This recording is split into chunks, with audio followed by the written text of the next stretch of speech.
എല്ലാ കൂട്ടുകാർക്കും മിസ്റ്റർ പ്രിൻസിൻ്റെ പുതിയൊരു വീഡിയോയിലേക്ക് സ്വാഗതം. ഇന്നത്തെ വീഡിയോ മറ്റൊന്നുമല്ല, നമ്മുടെ ചാപ്റ്റർ 1142ൻ്റെ സ്പോയിലേഴ്സ് ഇറങ്ങിയിട്ടുണ്ട്. അതാണ് നമ്മൾ ഇന്നത്തെ വീഡിയോയിൽ നോക്കാൻ പോകുന്നത്. അതിലേക്ക് പോകുന്നതിന് മുമ്പ് മറ്റൊരു കാര്യം, നമ്മുടെ ചാനലിൽ നിങ്ങൾ വീഡിയോ കണ്ടിട്ട് ചാനൽ സബ്സ്ക്രൈബ് ചെയ്യാതെ പാക്കറ്റിലേറ്റും പോകുന്നത്. നമ്മുടെ ചാനൽ ഇപ്പം 5K സബ്സ്ക്രൈബേഴ്സിലേക്ക് പോയിക്കൊണ്ടിരിക്കുകയാണ്. അപ്പോൾ നിങ്ങളെല്ലാവരും ചാനലിൽ വീഡിയോ കാണുമ്പോൾ ചാനൽ സബ്സ്ക്രൈബ് കൂടെ ചെയ്യുകയാണെങ്കിൽ നമുക്ക് നല്ല രീതിക്കുള്ള പ്രചോദനമായതിനെ വീഡിയോ അപ്ലോഡ് ചെയ്യാൻ ഇനി അങ്ങോട്ടേക്കുള്ള. അപ്പോൾ നിങ്ങളെല്ലാവരും വീഡിയോ കാണുമ്പോൾ നമ്മുടെ ചാനലിൽ കൂടെ ഒന്ന് സബ്സ്ക്രൈബ് ചെയ്യാൻ ശ്രമിക്കുക. ഇപ്പോൾ തന്നെ ഇന്നലെ ആക്കി കിട്ടിയത് വെറും 5 സബ്സ്ക്രൈബേഴ്സ് മാത്രമാണ്.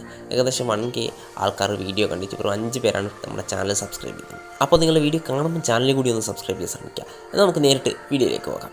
നമുക്കറിയാം, നമ്മുടെ കഴിഞ്ഞ ചാപ്റ്ററിൻ്റെ അവസാനത്ത് നമ്മുടെ ലോക്കി ഫ്രീ ആകുന്ന സ്ഥലത്തായിരുന്നു നമ്മുടെ കഴിഞ്ഞ ചാപ്റ്റർ അവസാനിച്ചിരുന്നത്.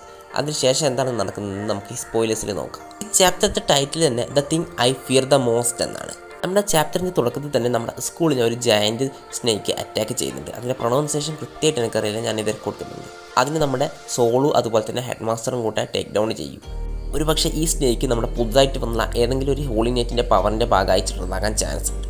അടുത്ത സീനിലായിട്ട് നമ്മുടെ ജയൻസിൻ്റെ കുട്ടികളൊക്കെ സ്ലീപ്പ് വാക്ക് ചെയ്തുകൊണ്ട് നമ്മുടെ ഗംഗുവിൻ്റെ എറോസിൻ്റെ പിന്നാലെ പോവുകയാണ്. അപ്പോൾ ഇത് നമ്മുടെ പുതുതായിട്ട് വന്ന ഒരു ഹോളി നൈറ്റിൻ്റെ പവറാകാൻ ചാൻസ് ഉണ്ട്. എനിക്ക് തോന്നുന്നത് ഈ ഹോളി നൈറ്റിൻ്റെ പവർ നമ്മൾ ചെറുപ്പത്തിലൊക്കെ വായിച്ചിട്ടുണ്ടാകും. ഒരു നാട്ടിൽ എലിശല്യം കൂട്ടിയിട്ട് നമ്മുടെ എലീനെയൊക്കെ ഒരു മ്യൂസിക് വെച്ച് കൺട്രോൾ ചെയ്ത് തൻ്റെ പിന്നാലെ കൊണ്ടുപോകുന്ന ഒരു സ്റ്റോറി നമ്മളെല്ലാവരും ചെറുപ്പത്തിൽ കേട്ടിട്ടുണ്ടാകുമല്ലോ.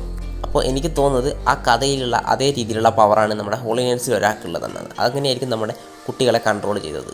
പിന്നെ അടുത്ത സീനിലായിട്ട് നമ്മുടെ ലോക്കി നമ്മുടെ ലൂഫിനോടും അതുപോലെ തന്നെ മറ്റുള്ളവർക്ക് ഒരു ഓർഡർ കൊടുക്കുകയാണ്, തൻ്റെ ലാസ്റ്റ് ചെയിനും കൂട്ട അൺലോക്ക് ചെയ്യുക. തൻ്റെ കാലിലുള്ള അൺലോക്ക് ചെയ്തിട്ടില്ലെങ്കിൽ ഒരു വാണിംഗ് പോലെ അവരോട് പറയാണ്. ലോക്കിക്ക് തന്നെ ഈ അവസ്ഥയിൽ എൽബാഫ് നശിപ്പിക്കാൻ പറ്റുമെന്നൊരു വാണിംഗ് അവർക്ക് കൊടുക്കുകയാണ്. പിന്നെ തൊട്ടടുത്ത സീനിൽ തന്നെയായിട്ട് ലോക്കി പെട്ടെന്ന് തന്നെ നമ്മൾ ആഡം ട്രീൻ്റെ അടുത്ത് പോയിട്ട് ആഡം ട്രീനെ നോക്കി പെട്ടെന്ന് നല്ല പവർഫുൾ ആയിട്ടുള്ളൊരു ലൈറ്റ്നിങ് സ്ട്രൈക്ക് കൊടുക്കുകയാണ്. അത് ആഡം ട്രീയിലൊരു തീ പിടിക്കാനും കാരണമാകും. അപ്പോൾ ഒരു കാര്യം മനസ്സിലായി, നമ്മുടെ ലൈറ്റ്നിങ് സ്ട്രൈക്കിന് കാരണമായത് മറ്റാരുമല്ല, നമ്മുടെ ലോക്കി ആയിരുന്നു. കഴിഞ്ഞ ചാപ്റ്ററിൽ നമ്മുടെ റിപ്ലി നമ്മുടെ ഫ്രാങ്ക്ലിയോട് പറയുന്നൊരു സീന് നമ്മൾ കണ്ടിട്ടുണ്ട്. അപ്പോൾ അതിന് കാരണമായത് നമ്മുടെ ലോക്കിയാണെന്ന് നമുക്കിപ്പം മനസ്സിലായി. പിന്നെ നമ്മുടെ സ്കൂളിലേക്ക് തന്നെ വീണ്ടും പോവുകയാണ്. അവിടെ നമ്മുടെ ചിൽഡ്രൻസിൻ്റെ ഫിയേഴ്സൊക്കെ സത്യമാകുന്നുണ്ടെന്നൊക്കെയാണ് ഇതിൽ എഴുതിയിരിക്കുന്നത്. അവിടെ ഒരുപാട് മോൺസ്റ്റേഴ്സ് ഉണ്ട്. പിന്നെ നമ്മുടെ ലോക്കിയുടെ റംബ്ലിങ് നടക്കുന്നുണ്ട്. പിന്നെ അതുമാത്രമല്ല ബ്ലാക്ക് നിക്ക, ഡ്രാഗൺ ആൻഡ് മോർ. ഇതിൽ പറഞ്ഞിരിക്കുന്ന കാര്യങ്ങളൊക്കെ എന്താണെന്ന് കൃത്യമായിട്ട് മനസ്സിലാകുന്നത്. ബ്ലാക്ക് നിക്ക എന്നൊക്കെ പറയുന്നുണ്ട്.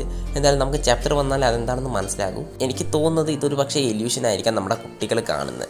ഈ ടൈമിലാണ് നമ്മുടെ ആങ് എന്നൊക്കെ പറയുന്ന ക്യാരക്ടർ ആലോചിക്കുന്നത് നമ്മുടെ ചിൽഡ്രൻസ് വരച്ച ആ ചിത്രത്തിലെ അവരുടെ ഗ്രേറ്റസ്റ്റ് ഫിയറിനെ കുറിച്ച്. ഈ ടൈമിൽ തന്നെ നമ്മുടെ ഹോളി നൈറ്റ്സ് ഇതൊക്കെ കണ്ട് നിൽക്കുന്നുണ്ടായിരുന്നു. എങ്ങനെയൊക്കെയാണ് സംഭവമൊക്കെ പോകുന്നതൊക്കെ നോക്കി നിൽക്കുന്നതായിട്ട് നമുക്ക് കാണാം. പിന്നെ തൊട്ടടുത്ത സീനിലായിട്ട് തമ്മസ് എന്ന് പറയുന്ന നമ്മുടെ ഹോളി നൈറ്റാണെന്ന് തോന്നുന്നു. ആ ക്യാരക്ടർ ചോദിക്കുന്നത് ഗംഗുവിനോട്, നീ എന്തിനാണ് ഏറ്റവും കൂടുതൽ പേടിക്കുന്നത്? അപ്പം നമ്മുടെ ഗംഗു റിപ്ലൈ കൊടുക്കും, നീ ഇക്കായിരുന്നു.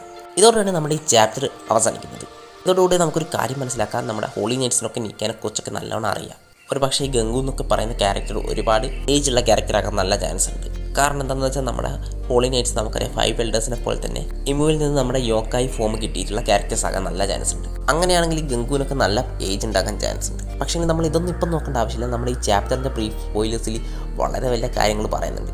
ഞാൻ ഏറ്റവും കൂടുതൽ ക്യൂരിയസ് ആയിട്ടുള്ളത് ഈ ബ്ലാക്ക് നിക്ക ആരാണ് എന്നതാണ്.